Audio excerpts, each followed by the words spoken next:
भक्तांच्या मनातील इच्छा पूर्ण करणारी जामठी येथील हिरामाता। नवरात्र हा एक महत्त्वाचा सण असून संपूर्ण भारतात मोठ्या उत्साहाने साजरा केला जातो। पौष, चैत्र, आषाढ आणि अश्विन महिन्याच्या प्रतिपदेपासून नवमीपर्यंत हा उत्सव भक्त मोठ्या उत्साहात साजरा करतात। अकोल्यातील मूर्तिजापूर तालुक्यातील जामठी बुद्रुक येथील हिरामाता विदर्भातील भक्तांचे आराध्य दैवत ठरले आहे। येथील मंदिराला शेकडो वर्षाचा इतिहास असल्याचे वयोवृद्ध सांगतात। मूर्तिजापूर शहरापासून मानापचे 2 किलोमीटर अंतरावर असलेले जामठी बुद्रुक हे गाव बसलेले आहे। अकोला ते अमरावती या राष्ट्रीय महामार्ग क्रमांक 53 वर जामठी फाटा लागतो। तेथूनच हे गाव अवघे 2.5 किलोमीटर म्हणजे अगदी हाकेच्या अंतरावर आहे। या गावात नावातच हिरामाता हे नाव रुजले आहे।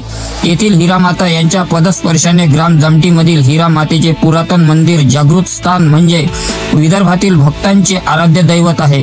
जेवढे देखणे हे मंदिर तेवढीच देखणी मंदिरातील हिरामातेची मूर्ती आहे।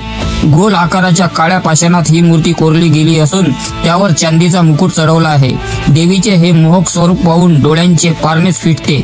इतिहासाच्या वेगळ्या कालखंडात विविध राज्यकर्त्यांनी मंदिराचा जीर्णोद्धार केल्याचे नोंद देखील आहे। सध्या नवरात्र उत्सव सुरू असून हिरामाता मंदिरात 9 दिवस भक्तांच्या उपस्थित महापूजा व आरती केली जाते। येथे विदर्भासह महाराष्ट्राच्या कानाकोपऱ्यातून नवरात्रात भाविक दर्शनासाठी गर्दी लावतात। हे मंदिर निसर्ग निर्मित हिरवळीने नटलेला परिसर आहे। हिरामाता मंदिराला शेकडो वर्षाचा इतिहास लाभला आहे। अशाच प्रकारच्या नवनवीन बातम्या पाहण्यासाठी UTV न्यूजला लाईक, शेअर, सबस्क्राईब करा। अनिकेत कोकणे, माना, अकोला।